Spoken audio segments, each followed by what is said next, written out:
요한복음 강의 쉬운 세 번째 시간입니다. 지난 주일은 예수님께서 함께 하지 않을 때라고 하는 제목으로 말씀을 드렸습니다.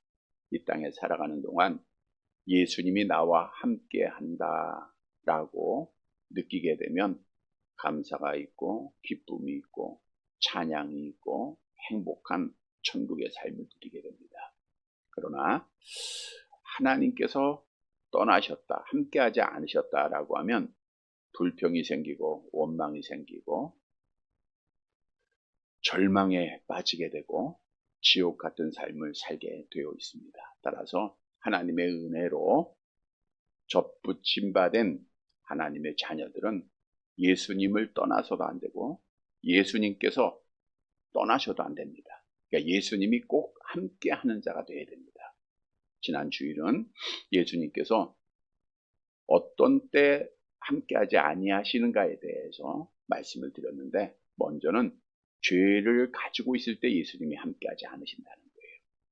예수님이 절기를 맞이해서 예루살렘으로 내려가지 아니한 이유 중 하나가 당시에 종교 지도자들이 예수님을 죽이려고 했죠.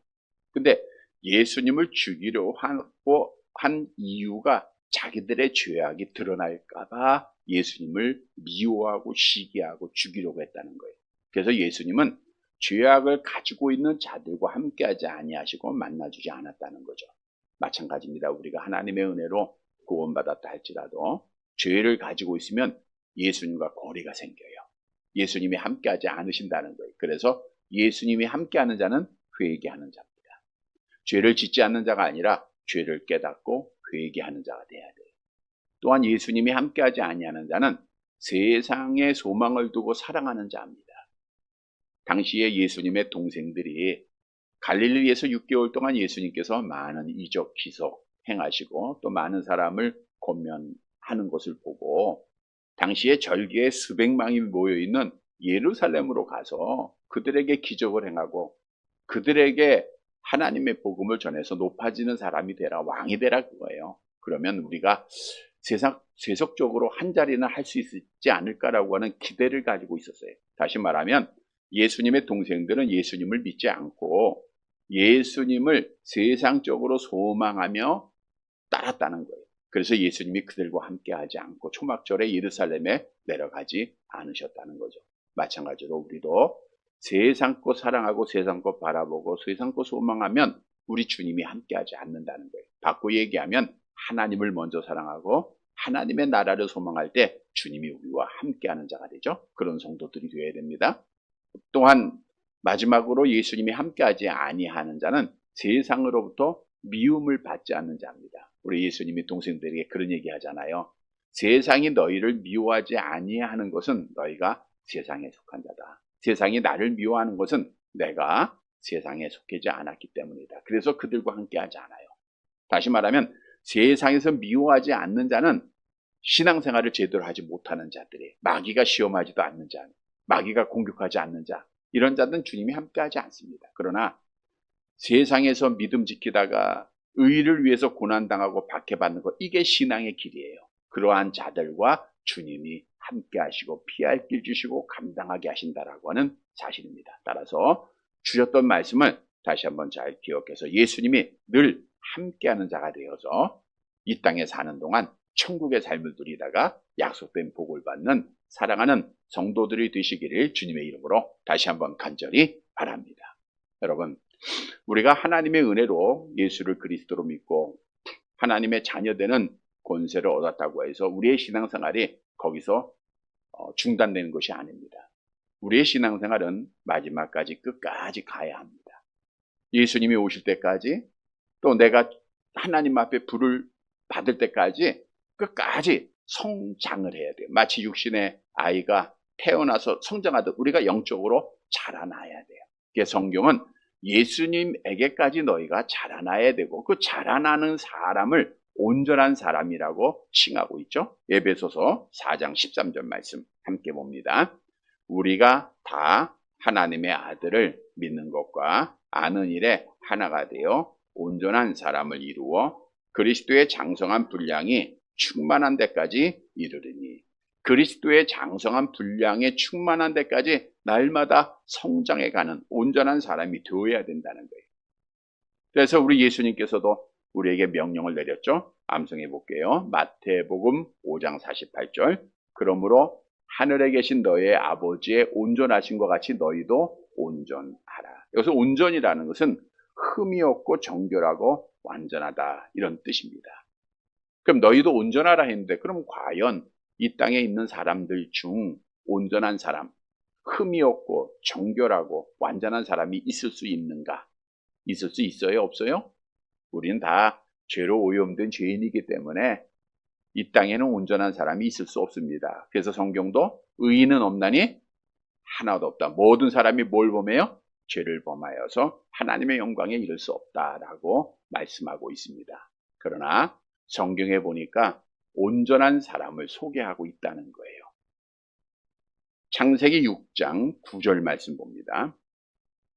같이 봅니다. 이것이 노아의 조건이라. 노아는 의인이요 당대 완전한 자라. 그가 하나님과 동행. 노아를 향하여 뭐라 그랬어요? 완전한 사람. 온전한 사람이라 그랬잖아요. 하나님과 동행했기 때문이라는 거죠. 또 다윗을 향하여서도 온전한 사람이라고 성경은 증언하고 있는데, 사무엘하 22장 24절 함께 봅니다. 내가 또 그의 앞에 완전하여 스스로 지켜 죄악을 피하였나니. 내가 하나님 앞에 완전했다. 죄악을 피했다라는. 욥도 하나님께서 인정하신 온전한 사람임을 성경은 증언하고 있는데, 욥기서 1장 8절 함께 봅니다. 여호와께서 사단에게 이르시되 내가 내 종 욥을 주의하여 보았느냐.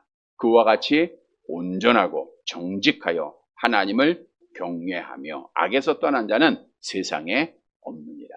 이외에도 온전한 사람들이 나와요. 물론 이들이 하나님께서 이 사람들은 완전한 사람이야 라고 했다고 해서 죄가 없다고 하는 뜻은 아닙니다. 다 아담 안에서 타락한 자요, 죄의 오염을 가지고 있기에 많은 죄를 다 범한 자들입니다. 노아도 홍수 심판에서 구원받은 이후에 포도주를 먹고 취하였다가 자기의 아들 함에게 저주받게 한 아버지, 죄를 지었던 자 아닙니까? 다윗이야말로 너무나도 많은 그의 죄가 성경에 기록되어져 있죠.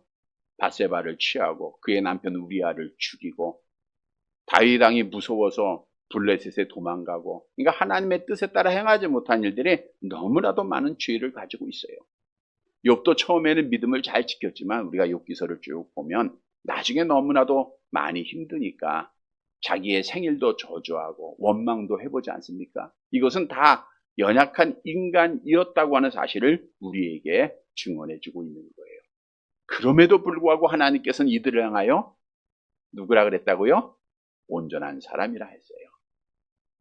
즉 이들이 죄가 없어서가 아니라 이들은 하나님을 경외하는 자고 하나님의 마음에 맞는 삶을 살았고 하나님과 동행하는 삶을 살았고 하나님의 뜻대로 살기를 노력한 자들, 하나님을 존중히 여길 줄 아는 자들이었다라고 하는 사실이죠. 그래서 하나님께서는 온전하게 여김을 받는 자들에게 성경에 보니까 많은 복을 주십니다.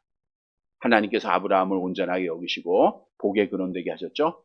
하나님의 약속을 지켜주십니다. 노아도 구원의 복을 받았잖아요. 다윗도 그의 후손으로 메시아가 오고 이스라엘 나라의 그 왕이 되는 그의 모든 후손들이 왕으로 남게 되는 귀한 복을 받지 않아서 욥도 갑절로 복을 받아요.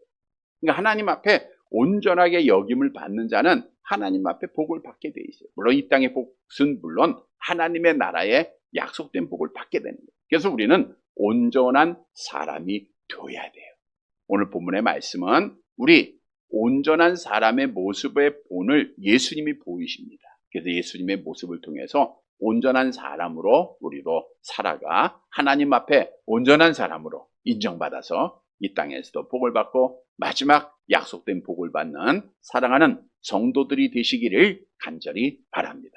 첫째 대지로 온전한 사람은 하나님의 말씀을 그대로 지키는 사람입니다. 본문 10절 말씀 함께 보도록 하겠습니다. 같이 봅니다. 그 형제들이 명절에 올라간 후에 자기도 올라가시되 나타내지 않고 은밀히 가십니다. 자, 지난주에 이제 초막절이 됐어요. 초막절이 됐으니까 유대인들은 당연히 예루살렘으로 가야 하지 않습니까? 그러니까 예수님의 동생들이 형 예수님에게 우리 같이 갑시다라고 청을 했죠. 근데 예수님이 그들의 목적을 아셨기 때문에 같이 안 왔잖아요. 같이 하지 않으신 거예요. 그러니까 너희는 가라. 나는 올라가지 않겠다. 그렇게 말씀을 하셔서 예수님의 동생들은 초막절을 지키기 위해서 어디로 가요? 예루살렘으로 갔습니다. 그리고 예수님이 갈릴리에 그냥 남아 계신 것이 아니라 오늘 본문에 보니까 명절에 형제들이 올라간 후에 자기도 올라가세요. 그리고 나서 사람들 앞에 나타내지 않고 은밀히 가셨다라고 말하고 있죠. 이 말은 통상적으로 순례자의 대열에 참여하지 않고 다른 사람이 보이지 않도록 조용하게 초막적 절기를 지켰다라고 하는 사실입니다. 자, 지난주에 말씀드린 대로 예루살렘에 가면 종교 지도자들이 뭐를 하려고 했죠? 예수님을 죽이려고 했죠? 또 많은 사람들은 예수님을 왕으로 삼으려고 했죠? 그 사실을 알고 있음에도 불구하고 처음에는 올라가지 않으려고 하시다가 절기에 예수님이 예루살렘에 올라가신 이유가 무엇인가? 왜 올라갔을까요? 예수님께서는 하나님으로서 하나님의 택한 자들에게 이런 명령을 내리셨죠. 신명기 16장 16절 같이 봅니다. 너희 가운데 모든 남자는 1년에 3번 곧 무교절과 칠칠절과 초막절에 내 하나님 여호와께서 택하신 곳에서 여호와를 배웁되 빈손으로 여호와를 배웁지 말고. 하나님의 율법을 수여하신 분은 성삼위 하나님이십니다. 하나님 아버지, 성자 하나님 예수님, 성령 하나님이 같이 수여하신 거예요. 말씀을 주신 것이죠. 그런데 예수님이 이미 하나님으로서 주셨던 말씀에 보면 초막절을 지키기 위해서는 하나님의 택하신 곳 예루살렘으로 가라라고 명령을 하셨던 거예요. 그러니까 율법을 수여하신 그분이 율법을 지키지 않으면 안 되잖아요. 그래서 예수님이 그 모든 상황을 알고 계심에도 불구하고 초막절을 지키기 위해서 예루살렘에 내려가신 것은 뭘 지키기 위해서요? 하나님의 율법을 지키기 위해서 내려가셨다는 거예요. 다시 말하면 예수님은 율법, 하나님의 말씀을 지킴으로 온전한 삶의 모범을 보여주셨다는 거예요. 그래서 오늘 우리에게 주는 교훈은 온전한 사람이 되는 길은 하나님의 말씀을 그대로 지키는 사람이라는 거예요. 하나님의 말씀을 지키는 것이 온전한 사람이다. 우리 예수님께서는 율법을 폐하기 위해서 이 땅에 오신 분이 아니라 완성하기 위해서 오신 분이다 라고 말하고 있죠. 마태복음 5장 17절 함께 봅니다.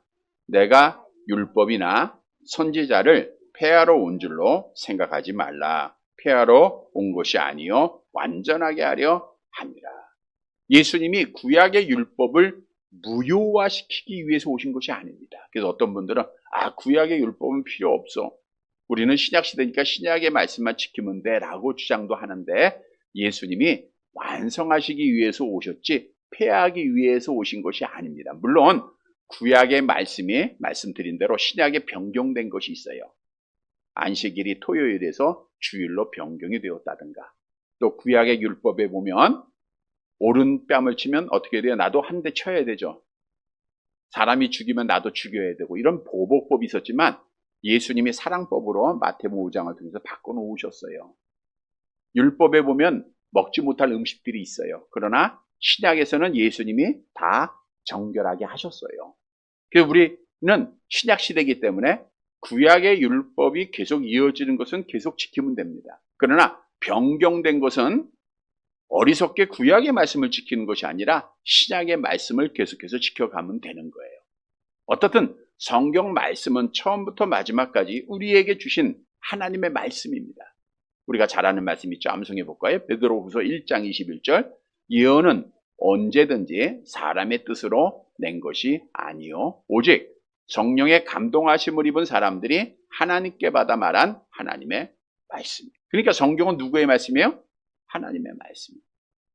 하나님의 말씀이기에 이 말씀으로 구원받고 이 말씀으로 구원의 완성을 이루어가는 거라 그랬죠. 그러니까 예수를 믿는 하나님의 자녀들이 구원의 완성, 온전한 사람의 완성을 위해서는 유일한 근거가 하나님의 말씀이라는 거예요. 암송해 볼까요? 디모데후서 3장 16절 17절.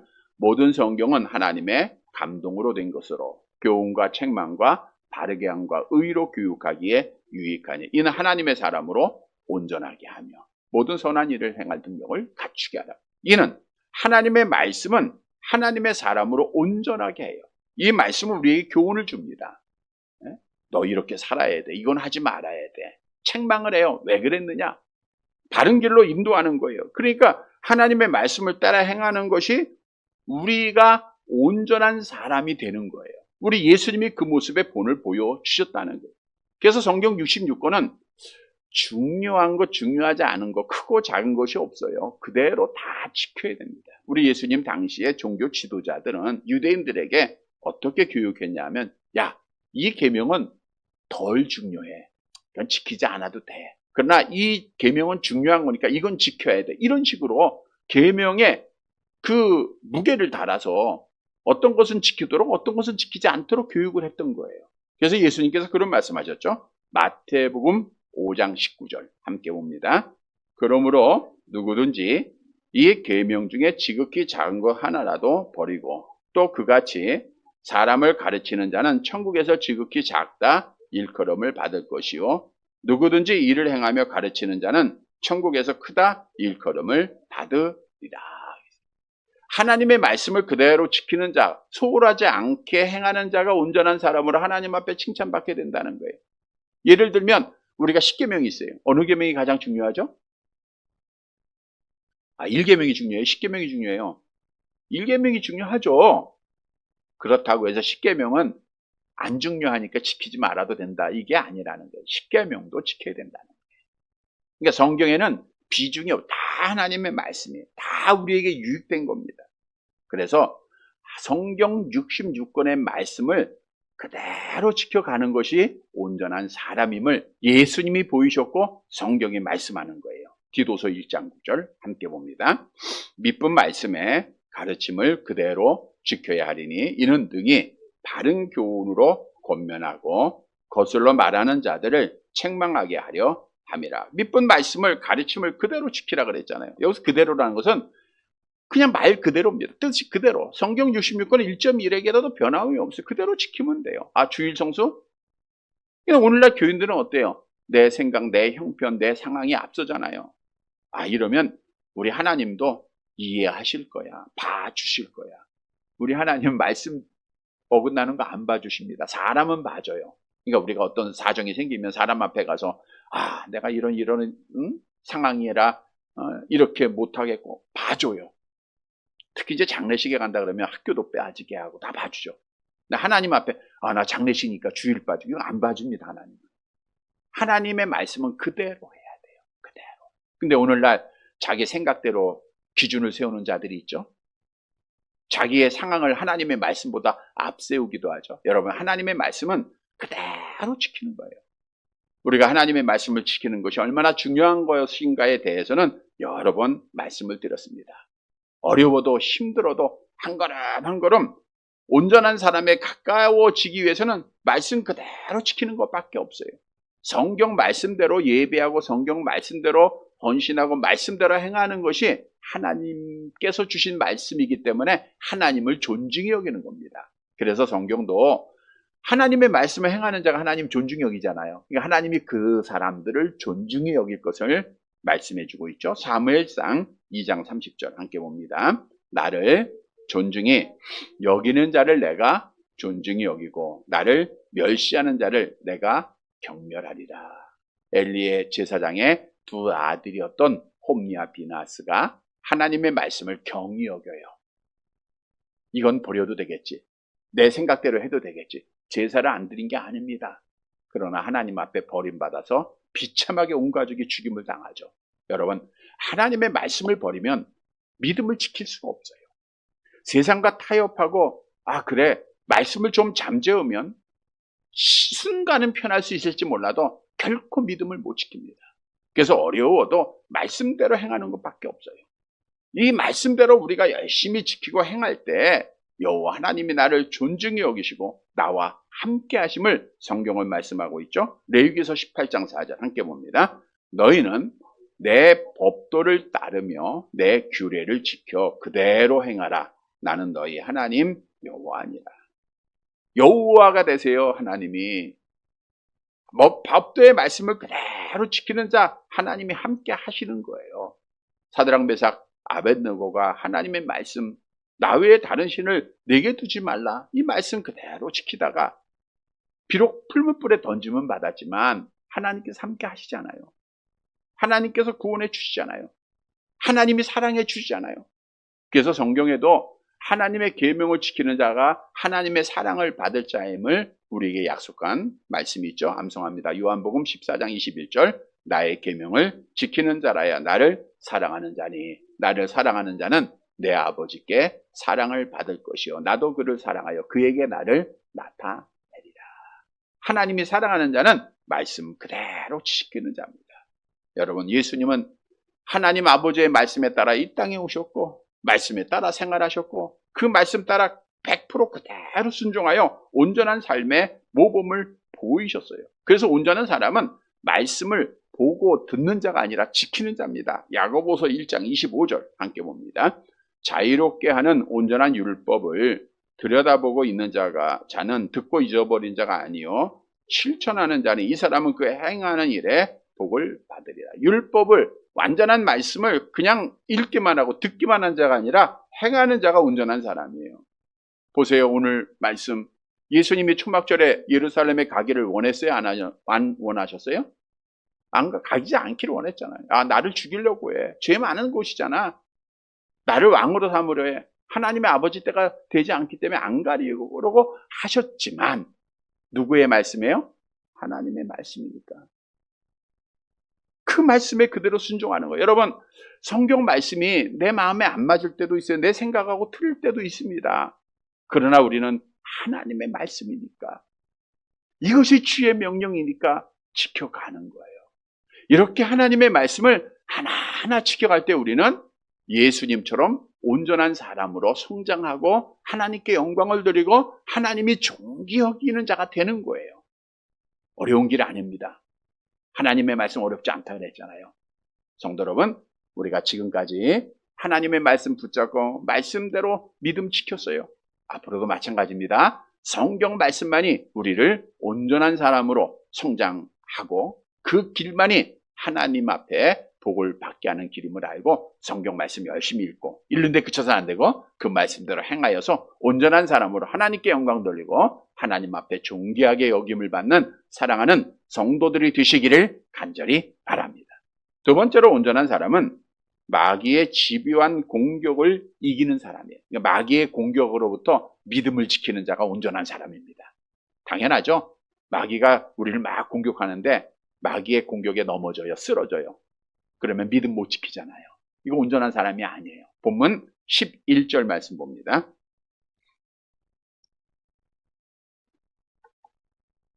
11절 같이 봅니다. 명절 중에 유대인들이 예수를 찾으면서 그가 어디 있느냐 하고 명절 중에 여기서 유대인은 유대 종교 지도자들을 말하고 있습니다. 앞에서 유대 종교 지도자들은 예수님을 어떻게 하려고 했죠? 죽이려고 한다 그랬죠? 찾았다는 것은 그냥 대충 찾은 게 아니라 원문에 보니까 집요하게 계속해서 찾았다는 거예요. 예수가 어디 있느냐. 돋보기 되면서 집요하게 찾은 거예요. 찾는 목적이 뭐예요? 예수님을 죽이기 위해서. 그들이 예수님을 뭐라고 얘기했어요? 어떻게 뭐예요? 그가. 여기서 그가라는 것은 원문에 보니까 그 녀석, 그 자식이. 야, 그 자식 어디 있어? 조금 더 속된 표현하면 더 있는데 그냥 그런 말로 한 거예요. 그 자식 어디 있어? 사람들한테 물어보는 거예요. 야, 그놈 어디냐? 요한복음 9장 28절에도 나와 있죠. 같이 봅니다. 그들이 욕하여 이랬어요. 그러니까 욕을 하면서 한 거예요. 욕을 하면서. 다시 말하면 예수님은 당시 유대 종교자들의 욕을 당해요.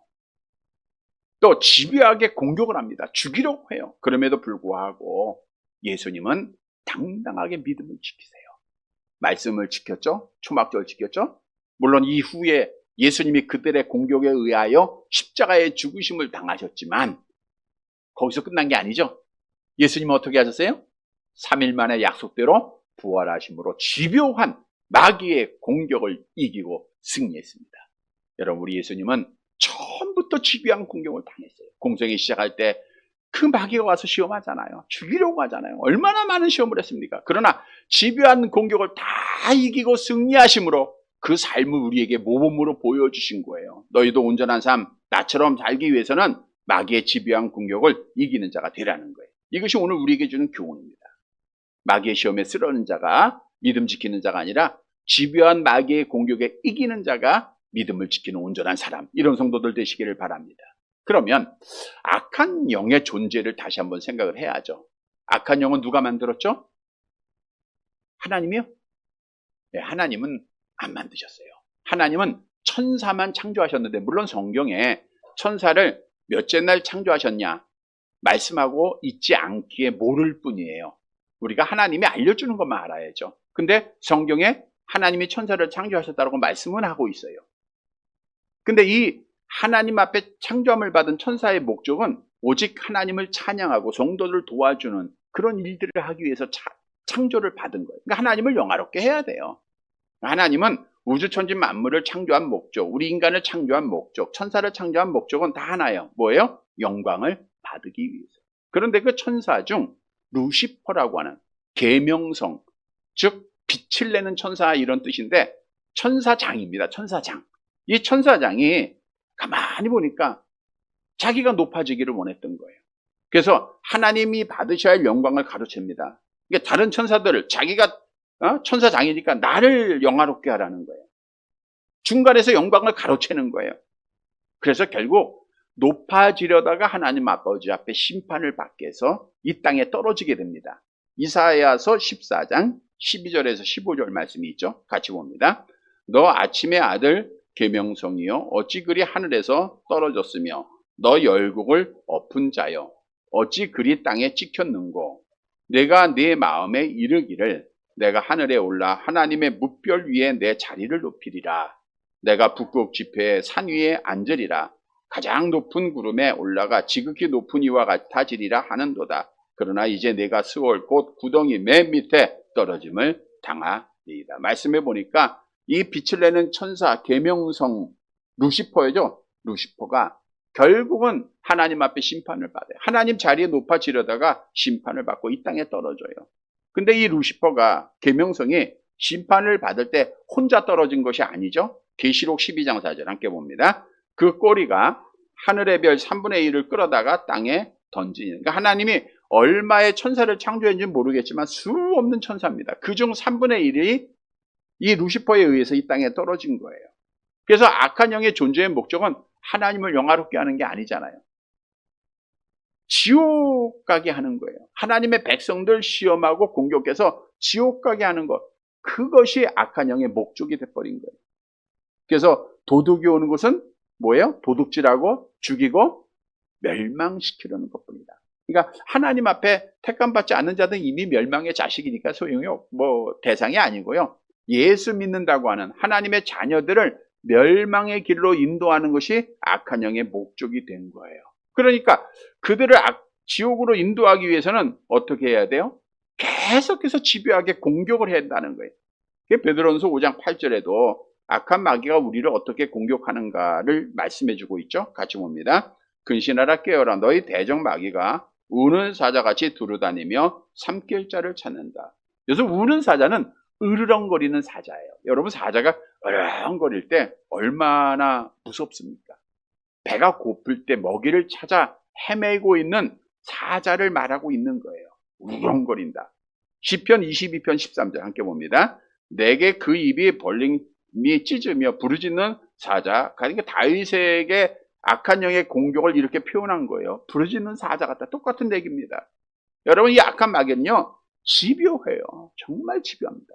여러분이 잘 되면요, 교만하게 해요. 아, 너 잘했어, 수고했어, 칭찬 많아야 합니다.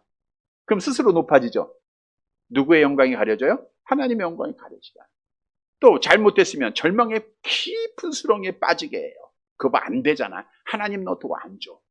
너 믿음 지켜봐야, 교회 가봐야 아무 소용없어. 계속 절망에 빠지게 하죠. 배고프면 먹을 것 가지고 시험을 하는 거예요. 예수님에게 하셨듯, 마지막 대환란 때도 시험하듯, 건강이 필요한 자에게 건강을 가지고 시험을 합니다. 여러 모양으로 시험을 해요. 어떻든 집요하게 공격을 해요. 근데 이 중요한 것은 이 수단과 방법을 가리지 않고 공격하는 이 악한 마귀들은 한 번 하고 졌다고 해서 끝나는 게 아니라 마치 예수님을 마지막까지 하듯 우리가 죽을 때까지 시험하는 게 악한 영의 공격이라는 거예요. 우리가 사울왕의 예를 보면 돼요. 사울왕이 다윗을 몇 번 죽이려고 했어요. 단창도 던지고. 근데 죽어야 안 죽잖아요. 하나님 보호하니. 그러다 끝나는 거 아니에요. 3,000명의 군사를 모집해가지고 집요하게 그를 찾아서 죽이려고 했지 않습니까? 이게 우리가 겪고 있는 악한 영의 시험들이라는 거예요. 그래서 이 악한 영의 집요한 공격으로부터 예수님처럼 이겨야 돼. 믿음 지켜야 돼. 그게 온전한 사람입니다. 그러면 우리가 어떻게 악한 영의 집요한 공격으로부터 믿음을 지키는 온전한 사람이 될 수 있을까? 베드로가 그 답을 주고 있어요. 너희는 뭐 하라 그랬어요? 마귀에 대적하기 위해서 근신하고 깨어라. 근신하고 깨어라는 건 뭐 하라는 거예요? 기도하라.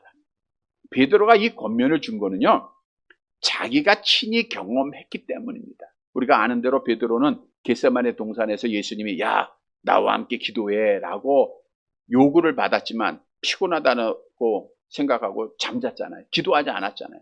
기도하지 않았다가 어떻게 했어요? 예수님을 3번씩이나 부인하는 죄를 범했어요. 그걸 안 거예요. 야, 기도하지 않으면 누구라도 넘어지게 되는구나. 아마 우리가 신앙생활하면서 같을 거예요. 우리가 기도로 깨어있을 때는 마귀의 시험을 당당하게 이겨나가요. 기도하지 않으면 쉽게 넘어지는 거예요. 기도하지 않으면 그냥 쉽게 유혹에 빠지는 거예요.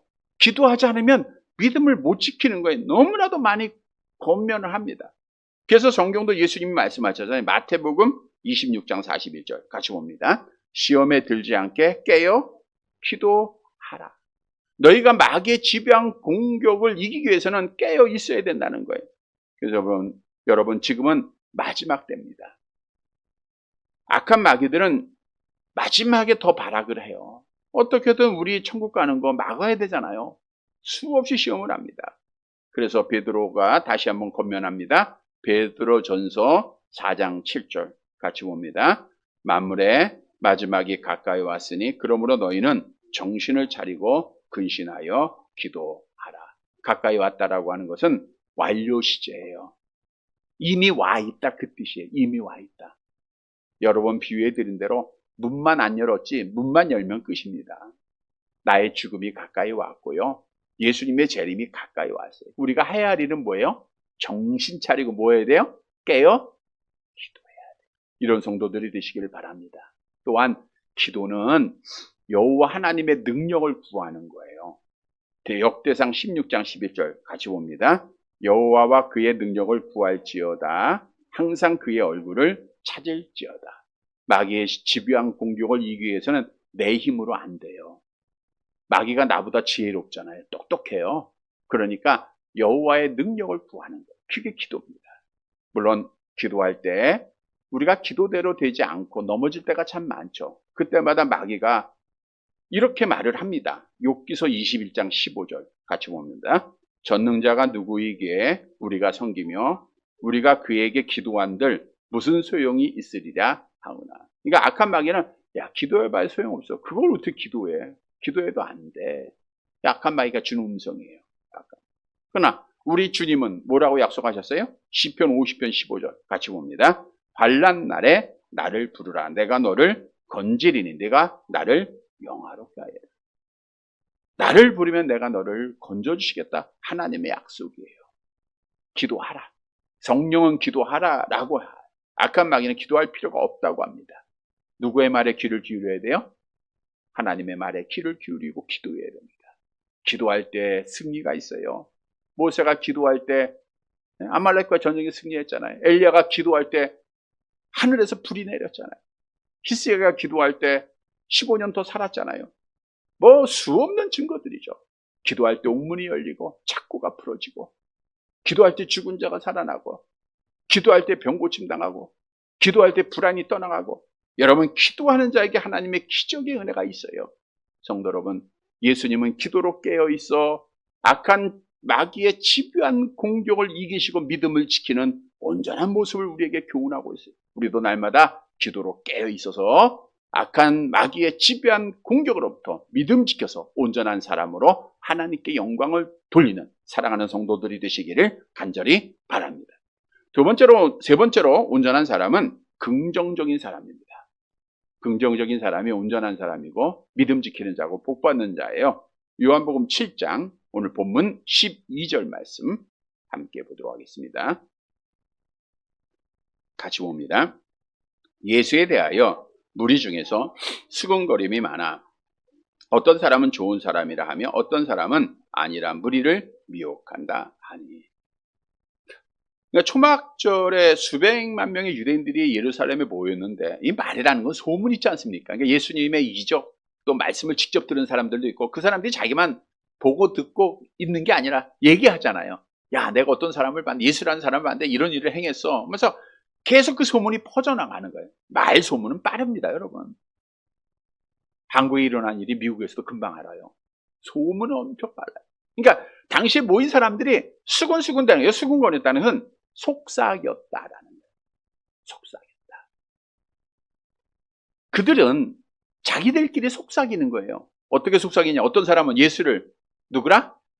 야, 좋은 사람이야. 어떤 사람들은 아니야, 나쁜 사람이야, 사람 미혹하는 사람이야. 이렇게 속삭여. 이들이 보세요. 왜 속삭였는가? 본문 13절 마지막 절 함께 봅니다.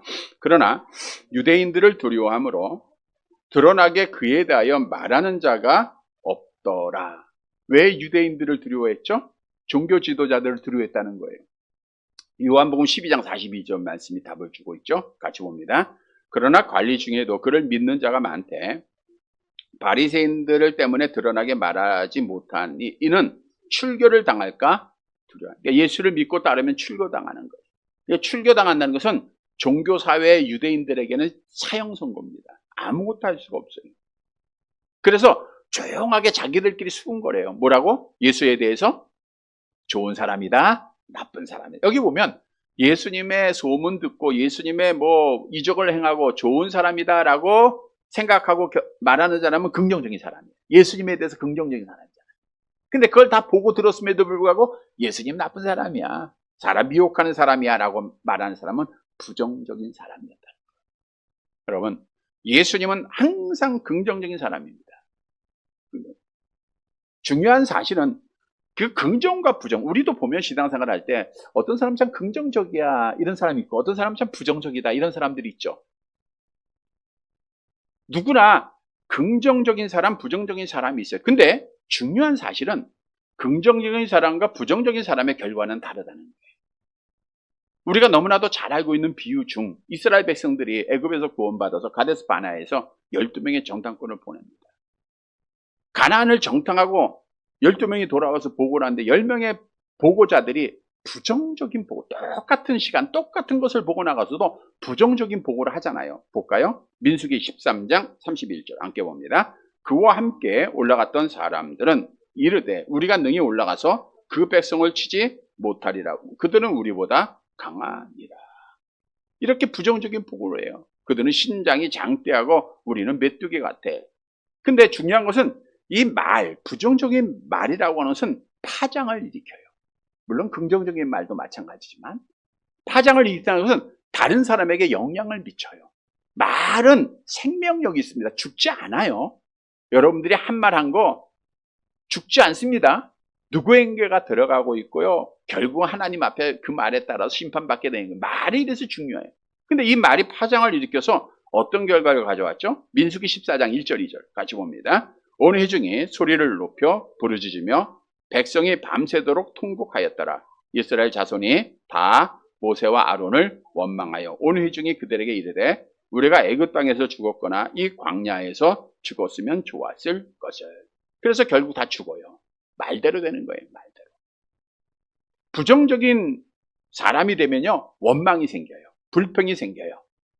그리고 결국에는 죽임을 당합니다. 그러나 잘한 대로 여호수아와 갈렙은 긍정적인 사람이었기 때문에 그들은 복을 받죠. 민수기 14장 9절 함께 봅니다. 다만 여호와를 거역하지 말라. 또 그 땅 백성을 두려워하지 말라. 그들은 우리의 먹이라. 그들의 보호자는 그들에게서 떠났고 여호와는 우리와 함께 하시느니라. 그들을 두려워하지 말라 하나. 결국 하나님 앞에 복받은 자와 저주받은 자, 긍정적이냐 부정적이냐. 오늘 본문에서 우리에게 주는 교훈은 온전한 사람은 긍정적인 자입니다. 우리 예수님은 하지 못할 일이 아무것도 없어요. 다 긍정적인 사람이에요. 본을 보이세요. 여러분, 귀신 들린 아들을 둔 아버지가 예수님 앞에 나와서 말하잖아요. 하실 수 있거든 내 아들의 병을 좀 고쳐주옵소서. 그때 예수님이 뭐라 그래요? 마가복음 9장 23절 암송합니다. 예수께서 이르시되 할 수 있거든이 무슨 말이냐. 믿는 자에게는 능히 하지 못할 일이 없느니라. 부정적인 생각을 가진 사람을 보면 작은 문제예요. 근데 이게 눈덩이처럼 불어납니다. 그 눈덩이에 자기가 스스로 포기하게 되고 절망하게 되고 죽게 돼 있는 거예요. 그래서 부정적인 사람은 앞에 있는 홍해만 봐요. 여리고성만 봅니다. 문제만 봐요. 그러나 긍정적인 사람은 그 배후에 계신 예수님을 보는 거예요. 우리 하나님을 보는 자들입니다. 그래서 우리 믿는 사람들은 할 수 없다, 안 된다, 아야 이건 아니야 이런 말 해서는 안 돼요. 항상 긍정적인 사람이 돼야 됩니다. 우리가 정치가들도 마찬가지고 우리나라에 되어진 일도 마찬가지. 어떤 결과가 나타나면 긍정적으로 평가하는 사람, 부정적인 평가가 있어요. 긍정적인 자가 신앙적입니다. 긍정적인 자. 그래서 우리는 모든 걸 좋게 봐야 돼요. 긍정적으로 봐야 돼요. 이쁘다, 잘했다, 좋다, 행복해 보인다, 건강해 보인다. 얼마나 긍정적인 말입니까? 이런 말들 봐. 야, 너 늙어 보였어. 늙었네. 머리는 왜 이렇게 깎았어? 이런 부정적인 것은 자기도 절망하게 되고 듣는 사람도 기분 나쁘게 하는 이건 안. 그래서 우리 믿는 사람들은 항상 긍정적이어야 됩니다. 믿음으로 얘기해야 돼요. 사도 바울이 유명한 말 하잖아요. 빌립보서 4장 13절 같이 봅니다. 내게 능력 주시는 자 안에서 내가 모든 것을 할 수 있느니라. 암송합니다. 믿음이 없이는 하나님을 기쁘시게 하지 못하나니 하나님께 나아가는 자는 반드시 그가 계신 것과 또한 그가 자기를 찾는 자들에게 상 주시는 이심을 믿어야 할지. 성도 여러분, 악한 마귀는 자꾸만 부정적으로 만들어요. 안 된다, 할 수 없어. 그러나 주의 영은 긍정적인 사람 되게 합니다. 할 수 있다, 된다. 우리는 긍정적인 사람이 되어서 온전한 사람으로 하나님께 영광 돌리는 사랑하는 성도들이 되시기를 간절히 바랍니다. 말씀을 정리해 드립니다. 여러분, 신앙생활은요, 온전한 사람을 향해서 나아가는 거예요. 끝까지 나아가야 됩니다. 온전한 사람으로 여김받는 자가 하나님의 사랑을 받아요. 존중하게 여김을 받아요. 성도 여러분, 어떤 사람이 온전한 사람인가? 첫째로는 멋대로 살아야 돼요. 말씀 그대로 살아가야 돼요. 또 집요한 마귀의 공격을 어떻게 해야 돼요? 이기고 믿음 지켜야 돼요. 깨어 기도함으로. 그리고 세 번째로는 긍정적인 사람이 되어야 됩니다. 사랑하는 성도 여러분, 오늘 주신 말씀 통해서 온전한 사람으로 날마다 나아가 하나님께 영광 돌리고 하나님 앞에 존귀하게 여김을 받는 사랑하는 성도들이 되시기를 주님의 이름으로 간절히 바랍니다.